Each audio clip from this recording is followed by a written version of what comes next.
4 अक्टूबर the Hindu में editorial है, government opens portal for internship to bridge skill set gap.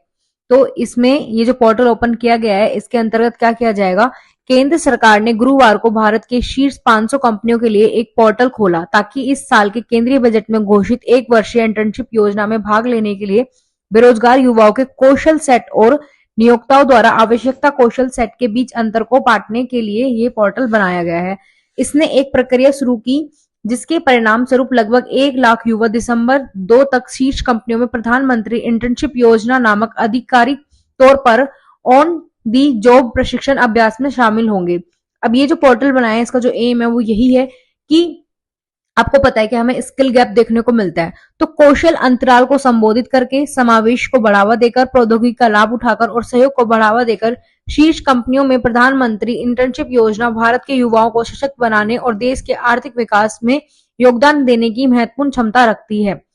मतलब आपको पता है कि जो हमारे पास जो स्किल है वो हमारे मार्केट में जो डिमांड है उसके अकॉर्डिंग नहीं है, और पहली बात तो स्किल ही नहीं है, तो उसके अकॉर्डिंग जो भी मार्केट की डिमांड है उसमें हमें जो स्किल दी जाएगी इस पोर्टल का, यही वो बनाने का एम है। तो इसका यूज जो कहां पर होगा, वो GS third economy mobilization of resources और जीएस सेकंड सोशल जस्टिस में ये यहाँ से क्वेश्चन आ सकता है, आपको इसमें यूज करना है। जैसे आप 2014 में ही पीवाईक्यू देखो कि किस तरह से क्वेश्चन आते हैं, तो आपको बस ये स्कीम जो है ना उसको एज एग्जाम्पल बता देना है, जिस समय की सरकार जो है क्या क्या कर रही है, उन्हीं में से एक ये भी वो है, इसको भी आपको बताना। अब पीवाईक्यू देखो 2014 में, जिस समय हम भारत की जनसंख्या लाभांश डेमोग्राफिक डिविडेंड को शान से प्रदर्शित करते हैं, उस समय हम रोजगार योग्यता की पतनशील दरों को नजरअंदाज कर देते हैं।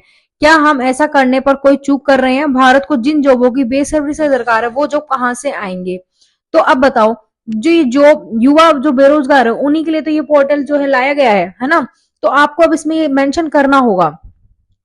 ऐसे ही 2021 में देखो, व्यवसायिक शिक्षा और कौशल प्रशिक्षण को सार्थक बनाने के लिए सीखते हुए कामना की योजना को सशक्त करने की आवश्यकता टिप्पणी कीजिए। फिर 2023 में फिर से आया, विभिन्न क्षेत्रों में मानव संसाधनों की आपूर्ति में वृद्धि करने में कौशल विकास कार्यक्रम ने सफलता अर्जित की है। इस कथन के संदर्भ में शिक्षा, कौशल और रोजगार के मध्य संयोजन का विश्लेषण कीजिए। ऐसे ही 2023 में फिर से ये भी क्वेश्चन आया था जीएस थर्ड में ही, मानव संसाधन विकास पर, ह्यूमन कैपिटल पर पर्याप्त ध्यान नहीं दिया जाना भारत की विकास प्रक्रिया का एक कठोर पक्ष रहा है। ऐसे उपाय सुझाइए जो इस अपर्याप्तता का दर कर सके। तो आपको पता है कि ये जो चैलेंजेस हैं ये हमारे सामने आने वाले टाइम में भी रहेगा, इसलिए यूपीएससी इसको बार बार पूछती है और आने वाले टाइम में भी इसी तरह के क्वेश्चन आपको पूछने को मिलेंगे। इससे पहले भी कि जुलाई मंथ में एडिटोरियल आए थे जो इसी टॉपिक से रिलेटेड थे कि आरबीआई जलवायु परिवर्तन से प्रेरित मुद्रास्फीति इन्फ्लेशन से कैसे निपट सकता है, should we push human capital, और सरकार की प्राथमिकता है अधिक अच्छी नौकरियां। तो अब ये तीनों ही वीडियो एक एक करके प्ले होगी जहां पर इन पीवाईक्यू को भी दिखाया जाएगा। तो अब आप उन वीडियो को देखिए और ज्यादा से ज्यादा चीजों को यूज करना सीखें बजाय कंटेंट को इकट्ठा करने के। 6 जुलाई 2024 बिजनेस लाइन क्या था editorial, how RBI can tackle climate change induced inflation, RBI जलवायु परिवर्तन से प्रेरित मुद्रास्फीति से कैसे निपट सकता है। ठीक है, ये हमने देख लिया। अब हमें इसको देखने के बाद हमारे दिमाग में क्या आना चाहिए कि किस तरह से यूपीएससी पीवाईक्यू पूछता है। तो इसका जो यूज होगा वो जीएस सेकंड और जीएस थर्ड में हम कर सकते हैं। आप जीएस सेकंड में जो क्वेश्चन आया उसको देखिए। बिसाइड द वेलफेयर स्कीम, बहुत सारी कल्याणकारी योजनाएं चलाने के बावजूद भी India needs depth management of inflation and unemployment to serve poor and under privilege section of the society discuss. तो इस तरह से 2022 में क्वेश्चन पूछा गया था। तो अब आपको जब तक यूपीएससी के पीवाईक्यू पर कमांड नहीं होगी तब तक आप नहीं समझ पाओगे कि कौन सा एडिटोरियल, कौन सी चीज हमारे लिए इंपॉर्टेंट है। इसलिए आप अपना वो टाइम स्टैटिक पार्ट में लगाओ और करंट अफेयर्स को आप यहाँ से कवर करो। ठीक है, अब हम इसका आंसर लिखने वाले हैं जो ये क्वेश्चन आया था। ठीक है, देखो क्या है कि कल्याणकारी योजनाओं के अतिरिक्त भारत को समाज के वंचित वर्गों की सेवा के लिए मुद्रास्फीति और बेरोजगारी के कुशल प्रबंधन की आवश्यकता है। क्यों? क्योंकि जो इन्फ्लेशन और बेरोजगारी कल्याणकारी योजनाओं पर क्या डालती है, बोझ डालती है, इसलिए इसके समाधान की और प्रबंधन की क्या है, आवश्यकता है। तो सेंटर फॉर, इसको याद रखना ये रिपोर्ट, कि centre for monitoring Indian economy के सर्वेक्षण के अनुसार 2023-24 में 8.2% की शानदार जीडीपी वृद्धि के बावजूद भारत 8% की चिंताजनक बेरोजगारी दर से जूझ रहा है। इसके कारण मनरेगा, राष्ट्रीय खाद्य सुरक्षा मिशन, अटल पेंशन योजना जैसी कल्याणकारी योजनाएं अपने उद्देश्य को पूरा करने में जो है सफल नहीं रहे हैं। तो ये सब यहाँ पे लिखा हुआ था। तो मुद्रास्फीति और बेरोजगारी का प्रबंधन समय की मांग है। ऐसे में हमें इनके पीछे की जो मूल कारण है कि ये जो चुनौतियां हैं वो क्यों हैं, इन्फ्लेशन की, अनएम्प्लॉयमेंट की, तो मुद्रास्फीति और बेरोजगारी का प्रबंधन समय की मांग है। ऐसे में हमें इनके पीछे के मूल कारणों को जानकर इसके समाधान करने की आवश्यकता है। तो अब हम मूल जो कारण है उनको जान रहे हैं कि मुद्रास्फीति और बेरोजगारी का प्रबंधन समय की मांग है। ऐसे में हमें इनके पीछे की मूल कारणों को जानकर, ये फिर से लाइन सॉरी रिपीट हो गई है। तो क्या है इसमें कि गरीबी के दुष्चक्र से बाहर निकलना होगा। तो आपको इस डायग्राम को एग्जाम में यूज करना है, साइकिल ऑफ डेप्रीवेशन, गरीबी का दुष्चक्र। देखो क्या ये डायग्राम बना के आना कि क्या होता है, कम आय होगी तो बचत का स्तर भी क्या होगा, निम्न होगा, और निवेश में क्या होगा, कमी आएगी। इससे क्या होगा, निम्न आर्थिक विकास होगा। यहाँ देखो कम आय होगी, ये विकास पर बात कर रहे हैं, यहाँ पे ग्रोथ पर बात कर रहे हैं, डेवलपमेंट पे। कम आय होगी, शिक्षा और स्वास्थ्य का निम्न स्तर होगा, मानव पूंजी निम्न स्तर होगा और निम्न उत्पादकता होगी, और फिर से क्या होगा, कम आय। तो ये जो साइकिल है इस तरीके से घूमता रहेगा। तो आपको बना के आना है, ये मूल कारण है। और देखो नौकरी सृजन में मंदी, कौशल बेमेल, जो मार्केट में डिमांड है उसके अकॉर्डिंग हमारे पास स्किल ही नहीं है, अनौपचारिक क्षेत्र का प्रभुत्व बहुत ज्यादा है, और संरक्षणात्मक मुद्दे जैसे धीमी औद्योगिक विकास, अपर्याप्त बुनियादी ढांचा, श्रम कानून जैसे मुद्दे। अब मैंने आपको बताया था जो प्रॉब्लम है उसी को आपको सोल्व कर देना है, तो वही आपको मतलब सॉल्यूशन हो जाते हैं। तो मुद्रास्फीति और बेरोजगारी के कुशल प्रबंधन हेतु रणनीति देखो, अब मैंने इस तरह से अलग बना दिया, शहरी रोजगार हेतु और ग्रामीण रोजगार के लिए क्या करना है। और उसमें भी देखो अप्रशिक्षित है तो क्या कार्य कर सकते हैं, कुछ जो प्रशिक्षित हैं थोड़ा तो वो क्या कर सकते हैं, कुछ जो अर्ध प्रशिक्षित है वो क्या कर सकते हैं, महिला एवं स्ट्रीट फूड वेंडर, ये सब ठीक है। तो जो अप्रशिक्षित है वो बकरी पालन, पशु पालन, मशरूम की खेती, जो प्रशिक्षित है वो इंटीग्रेटेड फार्मिंग को अपनाएं, ठीक है। अब ये सारी चीजें जो वर्ड है इंटीग्रेटेड फार्मिंग, ठीक है, तो ये आप सब कहाँ पढ़ते हो, स्टैटिक में पढ़ते हो। तो जितना अच्छा आप स्टैटिक को स्ट्रॉन्ग करते हो, करंट अफेयर्स भी आपको उतना इजिली समझ में आने लगते हैं। इसलिए बोल रही हूँ अपने स्टैटिक पर ज्यादा ध्यान दो, और यहाँ सिर्फ सुनते रहो, बस सुनो, कुछ मत लिखो। आपको पीडीएफ भी लास्ट महीने के लास्ट में मिल जाएगी। अर्ध प्रशिक्षित मधुमक्खी पालन, मछली बीज उत्पादन कर सकते हैं। महिला और स्ट्रीट फूड जो वेंडर क्या कर सकते हैं, बच्चों के लिए एनर्जी फूड प्रोडक्ट, शहद का वितरण करो, मशरूम से बने स्नैक्स बना सकती हैं, मछली से बने स्वच्छ उत्पाद बना सकते हैं वो जो स्ट्रीट वेंडर होते हैं। अब इससे शहरी संसाधनों पर बोझ जो होगा वो कम होगा। जैसे लोग है ना अर्बन पर, आपने इससे पहले जब मैंने आपको करंट अफेयर्स कराया था कि हमारा जो बर्डन है वो एक ही जगह पर बहुत ज्यादा हो रहा है, वहां के रिसोर्सेज पर, क्योंकि हर कोई गांव से शहर की ओर जा रहा है। तो अगर हम ये सारी चीजें यहाँ पे करेंगे तो इससे शहरी संसाधनों पर बोझ कम होगा, जिससे निम्न स्वास्थ्य, कुपोषण, भुखमरी जैसी समस्याओं से राहत और बचत में वृद्धि होगी। शहरी रोजगार हेतु हमें क्या करना चाहिए, अप्रशिक्षित लोगों हेतु शहरी मनरेगा को लाया जाए, एमएसएमई क्षेत्र को बढ़ावा देकर। अब आपको ये पता होना चाहिए कि एमएसएमई क्या है, मीडियम स्मॉल एंटरप्राइज। तो कौशल विकास, उच्च कौशल हेतु प्रशिक्षण जिसकी अंतरराष्ट्रीय स्तर पर मांग हो, जिसकी अंतरराष्ट्रीय स्तर पर मांग हो उस तरह का कौशल दिया जाए। श्रम कानूनों में सुधार किया जाए। अब जैसे चाइना से आने वाली जो वस्तुओं को कम करके, जैसे नूडल्स, एलईडी, प्लास्टिक, पॉलिथीन, तो ये सब वहां से मंगवाते हैं। इसकी वजह हम ये कर सकते हैं कि आदि के आयात पर प्रतिबंध लगाकर भारत के युवाओं को रोजगार के अवसर दिए जा सकते हैं। जैसे मान लो जूट के जो पॉलिथीन बैग्स बनते हैं ना, वो बनाए जा सकते हैं। महिलाओं की भागीदारी बढ़ाने हेतु उनके अनुकूल वातावरण का निर्माण करना चाहिए, अर्थात रोजगार को लिंग समावेशी बनाना चाहिए। रिसर्च एंड डेवलपमेंट के माध्यम से ज्ञान आधारित अर्थव्यवस्था को बढ़ावा देना चाहिए, अर्थव्यवस्था का औपचारीकरण करना चाहिए। अतः उपयुक्त रणनीति के माध्यम से मुद्रास्फीति और बेरोजगारी की समस्याओं को कम किया जा सकता है। साथ ही यह रणनीति हमें सस्टेनेबल डेवलपमेंट गोल 1, 2, 3, 4, 10, 8 जो no poverty, zero hunger, good health and wellbeing, quality education, decent work and economic growth आदि के लक्ष्य को प्राप्त करने में सहायक सिद्ध होगी। तो ये आपको क्या है, लिख कर आना है। और अगर अभी आप ग्रेजुएशन में अपनी प्रिपरेशन कर रहे हो या पोस्ट ग्रेजुएशन भी कर रहे हो, तो भी आप ये इस तरह से अगर लिख के आओगे कंक्लूजन में, सस्टेनेबल डेवलपमेंट गोल जो हमें 2013 तक अचीव करने हैं, अगर आप इस तरह से लिख के आओगे तो आपको निश्चित ही जो मार्क्स हैं वो थोड़े ज्यादा मिलेंगे एग्जाम में।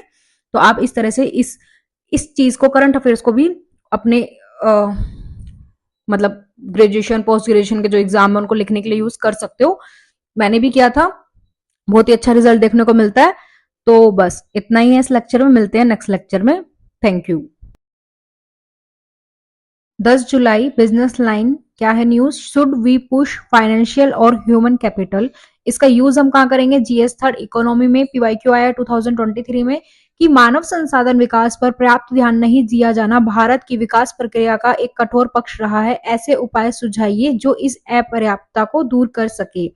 एक और 2023 में क्वेश्चन आया, विभिन्न क्षेत्रों में मानव संसाधनों की आपूर्ति में वृद्धि करने में कौशल विकास कार्यक्रमों ने सफलता अर्जित की है। इस कथन के संदर्भ में शिक्षा कौशल रोजगार के मध्य संयोजन का विश्लेषण कीजिए। तो इस तरह से यूपीएससी क्वेश्चन पूछता है, हमने उसको देखा। फिर हमने फ्यूचर में भी जिस तरह से क्वेश्चन पूछा जा सकता है, ये एडिटोरियल जिस तरह से आया है तो मॉडल क्वेश्चन भी बना दिया। मानव पूंजी विकास से जुड़ी चुनौतियां भारत के विकास के लिए सबसे महत्वपूर्ण है।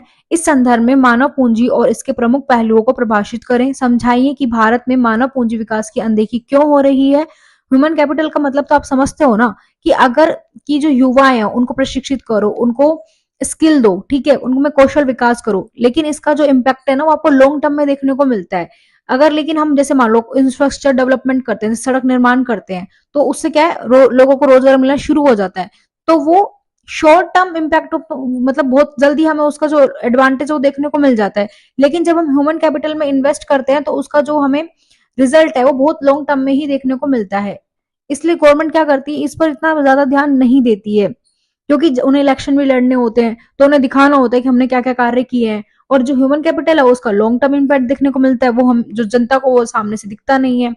तो मानव पूंजी विकास से जुड़ी चुनौतियों को भारत के विकास के लिए सबसे महत्वपूर्ण है। इस संदर्भ में मानव पूंजी और इसके प्रमुख पहलुओं को प्रकाशित करें। समझाइए कि भारत में मानव पूंजी विकास की अनदेखी क्यों हो रही है। मानव पूंजी पर कम ध्यान देना किसी देश की वित्तीय पूंजी के लिए कितना हानिकारक हो सकता है। भारत को अपनी मानव और वित्तीय पूंजी को मजबूत करने के लिए क्या करना चाहिए, चर्चा करें। उसी का आंसर अब हम देखने वाले हैं।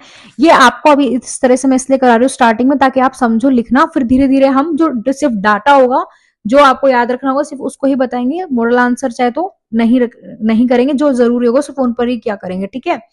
तो मानव पूंजी विकास भारत के विकास के लिए सबसे महत्वपूर्ण है, परंतु चिंता का विषय यह है कि वित्तीय संपदा में वृद्धि हो रही है, वहीं मानव पूंजी का विकास एक महत्वपूर्ण चिंता बना हुआ है। भारत में युवाओं का एक बड़ा वर्ग न तो शिक्षा, न रोजगार और न ही प्रशिक्षण प्राप्त कर रहा है। अब जिसने भी मेरे पहले के करंट अफेयर्स का लेक्चर देखा होगा, ये वही फिर से रिपीट हुई है, centre for monitoring Indian economy. तो जब आप इस तरीके से बार बार चीजों को देखोगे और आपका एक तरह से रिवीजन भी बार बार होगा कि सर्वेक्षण के अनुसार ये सेम वही डाटा है जो वहां से लिया गया है, कि सर्वेक्षण के अनुसार 2023-24 में 8.2% की शानदार जीडीपी वृद्धि के बावजूद भारत 8% की चिंताजनक बेरोजगारी दर से जूझ रहा है। भारत में मानव पूंजी विकास की अनदेखी के निम्नलिखित कारण है। कौन कौन से रीजन है उनको देखो।